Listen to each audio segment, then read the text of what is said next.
बिस्मिल्लाहिर्रहमानिर्रहीम। मज़मून बाउनवान कुरान मजीद ज़िंदा किताब, जो फ़लसफ़ियों से हल न हुआ, नुक्तावरों से खुल न सका। बुराज़ एक कमली वाले ने बदला दिया चंद इशारों में। वो जिन्स नहीं ईमान जिसे ले आए दुकान फ़लसफ़ा से। ढूंढे से मिलेगी आकिल को ये कुरान के सिपारों में। अमल जिनका है इस कलाम मती पर, वो सरसब्ज है आज रूए ज़मीं पर। तफूक है उनको कहीं व महीं पर, मदार आदमी का है इन्हीं पर।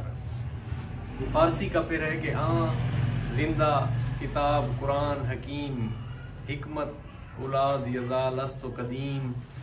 वो इंसान रा प्याम आफरी, हामिल और रहमतुल लिल आलमीन। जो नबी पाक सल्लल्लाहु अलैहि वसल्लम के ऊपर कुरान उतरा, वो पैगाम है बनी नौ इंसान के लिए। ठीक है, ये जिंदा किताब है कुरान मजीद। बदलेगा ज़माना लाख मगर कुरान न बदला जाएगा। ये कोले मोहम्मद कोले खुदा फरमान न बदला जाएगा। कुरान में हो तज़न ए मर्द मुसलमान, अल्लाह करे अता तुझको जिद्दत किरदार। दुनिया की महफिल के दिए सारे बुझ गए, रोशन जब उनकी बज़्म की कंदील हो गई। पिन्हा नज़र से रूए शब तार हो गया, आलम तमाम मतला अनवार हो गया। जिनको अंग्रेज़ का कानून हो अजबर उनसे, और सब पूछ शरा के अहकाम न पूछ।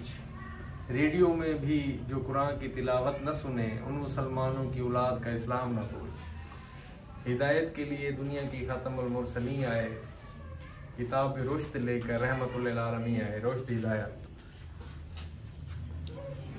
उतर कर हिरा से सुए कौम आया, और एक नुस्खा कीमिया साथ लाया। अरब जिस पे करनों से था झोल छाया, पलट दी एक आन में उनकी काया।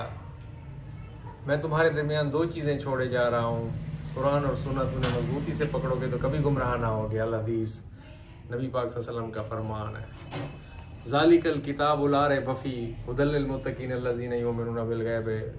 ये सूरत जो है ना, जब शुरू होती है तो फातू भी सूरत में मिसली, बस बना लो इस सूरत की मिसल कोई। इस किताब में कोई शक नहीं। ज़ालिकल किताब ला रैब फ़ीह, किताब हुदा में तासीर देखी है, बदलती हज़ारों की तकदीर देखी है।